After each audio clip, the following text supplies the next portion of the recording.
Hey, welcome to the Dad Lab. I'm Daddy Clay. Today we are very fortunate to have in the lab with us the authors of Babyproofing Your Marriage, How to Laugh More, Argue Less, and Communicate Better as Your Family Grows. We've got here with us Kathy O'Neill and Julia Stone and Stacy Cockrell. Ladies, thanks a lot for venturing here into the dad territory.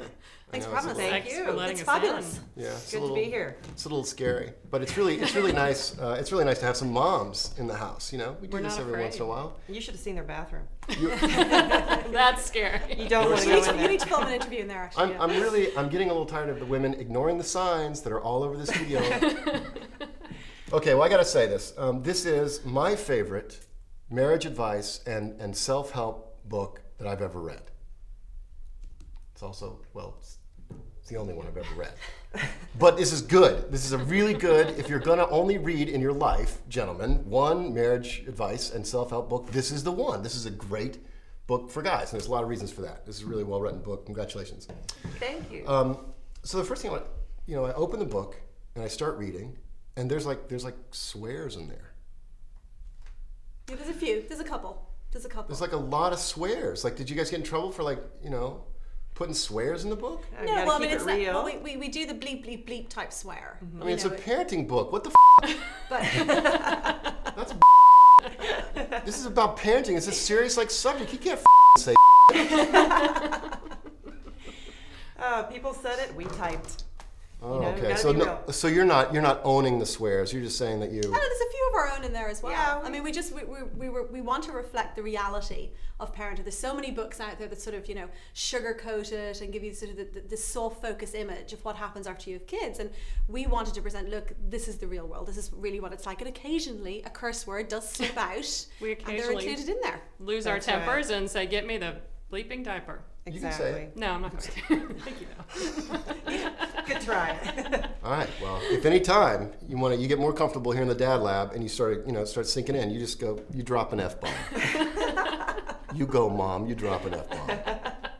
You can. That's one of the reasons I think it makes this a really good, comfortable read for dads. Is that it's very modern and the tone is sort of relaxed and pretty earthy. Now, I have to say, I read the whole thing, okay, and I read it in order. Even though you implied that most guys will skip to the sex chapter first. Well, you're a real professional, Clay. Clearly. Well, so guys will skip to the sex chapter? Is that guy MO? I think that's fair enough to I say think so. so. I don't think you? so. Guys spoke up. We talked to hundreds of men across the country and asked them what's really important to you, and they said, okay, it's a 3-letter word, sex. Hundreds said the same thing, and if they go longer than a week, the sky is falling down, the wheels are coming off. If they're rejected, it's soul destroying. So hey, go to chapter 4 because we talk about a lot of ways that we can meet each other in the middle. I think, guys are going to turn to it for a couple of reasons. One is, what'll be hugely comforting is to realize you're not the only one not getting any or not getting as much as you used to. So that can be enormously comforting. Yeah, maybe present company excluded from that. But and then you can also see if if you have those questions like, why isn't my wife as interested as she used to be? Why do I feel I kind of bottom head of the family totem pole at the moment? The answers are in chapter 4, and it explains how women feel about sex after we become mothers and what men can do to rekindle our interest and bring back the girl we used to be. Because we're still there. It also gives guys some tips for what not to do. Like this at the end of a long day, the 10 o'clock shoulder tap. It's the last thing that a woman wants after she's had kids hanging all over her for 24 hours. She'd like a little conversation. She'd like a little more interest in, connecting before, not after. This whole thing, guys being obsessed with sex, I'm not sure that you guys are hot, by the way. I'm not kidding. Right. I like this show. Yeah. Oh, I'm sorry. What was I talking about?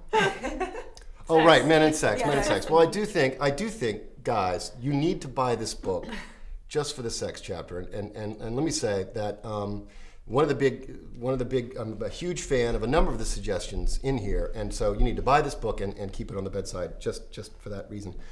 So you guys, you're all moms now, obviously, but not always. You guys have all had successful business careers. You're not all stay-at-homes. You're still working even. So, yeah, right? I kept working pretty much got back to it very quickly after my first was born. I have 2 little girls now, and I've worked continuously. I used to be a lawyer, fled the practice of law, got into an internet startup where I met Stacey, and then I started doing consulting business for law firms. And you guys may be staying at home, but you're MBAs. You're like, We met in business school and study group. We were in the same section. Stacy helped me pass accounting. Wow. So you guys sort of straddle that line. That's sorry. Okay, so I was noticing, I was reading this book, and a lot of what's valuable in there comes in the form of quotes. Like between almost every paragraph, you guys, there's a quote from a mom or a dad. They're being very open and honest. So talk to us a little bit about the interview process. How many people did you talk to, and what kind of skills did it require to get these great responses from people? Because I suck as an interviewer, frankly. I mean, we as Stacey said, we talked to hundreds of men and women around the country, and we would typically do a group of men or a group of women. We'd take over a book club for a night or guys poker night, and the women were very happy to open up. But the first time we did a men's group, we were so worried. We thought, guys aren't going to open up and talk to us about this stuff. There's no way. Hey, how's your marriage, dude? And but they were within minutes, pounding on the table, and one guy was up pacing around the room, and another one or two ended up in tears by the end of it. And it was incredibly eye-opening for us to hear the stories that they had to share and to understand that they care just as much about their marriages and doing right by their kids and their wives as we should give them credit for. And there's been no forum for this so far in talking about the impact kids have on your marriage, right? And so when we had these focus groups, what was really interesting, people stayed late. We couldn't get them to stop talking about this, and it was just one of those times where they can say, "Oh, you're feeling that too. I'm not alone. I thought I was the only one in my marriage experiencing this." So again, it just opens the floodgates to know that we're all hanging on by a thread. And what was nice for us as well, obviously, the starting point for the book was our experiences, the 3 of us, and our experiences with our husbands. But it was also wonderful to get ideas and tips and different perspectives from different people, and they're all in the book as well. So speaking of the husbands, how do they feel about this experience? You guys are very open. You're very frank about your lives, and your husbands are definitely featured prominently in the book. How do they feel about all this stuff? They like to say they hope men everywhere will learn from their mistakes. That sounds really familiar. Yeah. That's kind of their standard line whenever they're asked. And they stood behind us making sure that we got their side of the story right. And, if we didn't get the perspective right, we asked them, "Hey, what do you think?" And we changed it. We wanted to make sure that men were represented fairly. My husband gave me a diagram of everything I'd gotten wrong in chapter 3, so it was very helpful. Very helpful. Very helpful. Well, that's interesting. I wonder if your backgrounds in business helped you sort of understand men, help you from your experience in the workplace. Do you feel like, because you'd spent that time in the workplace, that helped you understand the male mind a little bit better? Not necessarily. Only in as much as it helped us understand the female mind as well, because there's men and women at work. So we understood both perspectives. I think maybe the business backgrounds, though, helped in terms of sort of, let's get straight to the point. Let's put bullet points rather than, What's the real super issue? wordy paragraphs here. We've got lots of illustrations. That's true. To hold people's attention, use visuals wherever we can, which, and that probably business background may have helped. And I would think to break up the text too might help with the male attention span. And the sleep deprived mom attention span as well. What? Yes. Oh, hi. And we're back. Well, that's great. So I'm curious, do you think, you guys were obviously successful in the business world. Do you think, guys, that women have made huge progress in the last, couple of generations in this area, that you guys have really sort of changed in a way the gender role, like what's expected of women, what's believed to be possible? Do you think that men can be as successful in parenting, sort of turning that model on its head? Do you think that that men can be as successful at parenting as women have been at business? Yes, I think there are a lot of successful men out there, and they're successful fathers too. But what we've noticed with our own husbands, sometimes men just don't get it. Right? My husband would come home and say things like, "Gosh, why is this so hard for you? It's just one baby. She took a couple naps, what's the big deal?" And he just didn't understand the 24-hour, 7-day-a-week taking care of a baby.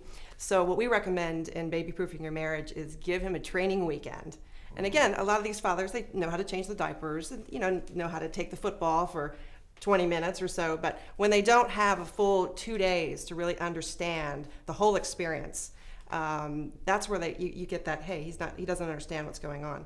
After that training weekend, my husband 48 hours with my baby, light bulb went off. I think where a lot of us women make a mistake in terms of our husbands and parenting is that we expect them to be another mommy, or an assistant mommy, and men and our husbands are totally capable of looking after kids, but we need to stand back and actually let them parent the way they want to parent. I mean, my husband would be the first to tell you that I was terrible. I would critique how a diaper was changed, I would give out to him because he bought the wrong brand of formula, even though the one he got was perfectly fine.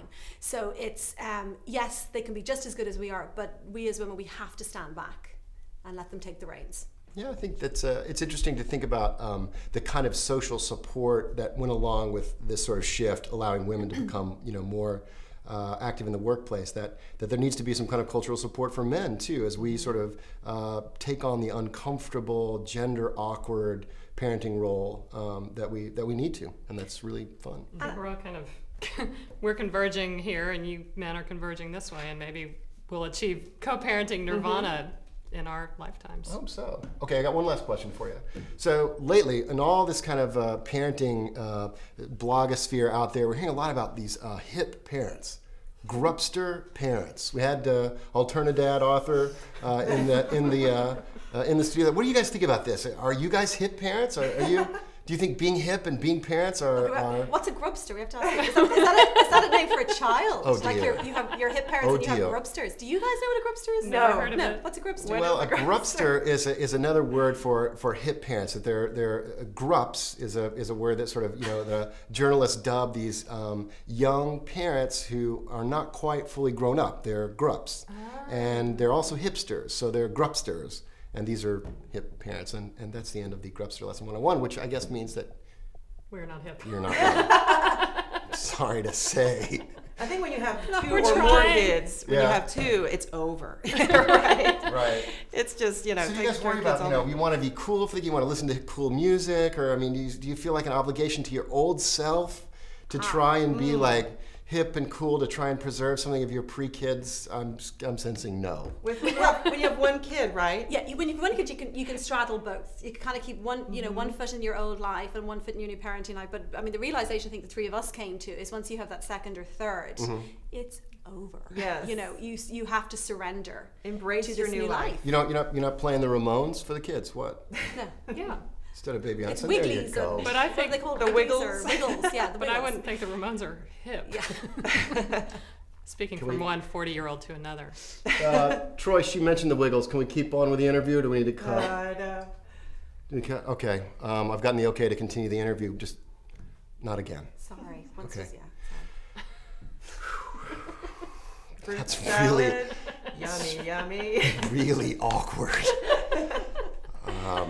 But anyway, I want to thank you guys for coming into the studio. Really appreciate it. Again, the book is Babyproofing Your Marriage, How to Laugh More, Argue Less, and Communicate Better as Your Family Grows. We want to thank Kathy O'Neill, Julia Stone, and Stacey Cockrell for coming into the DadLabs today. Thank Ladies, you. thank you very It's a much. pleasure. Thank you. Thank you very much. Thank you.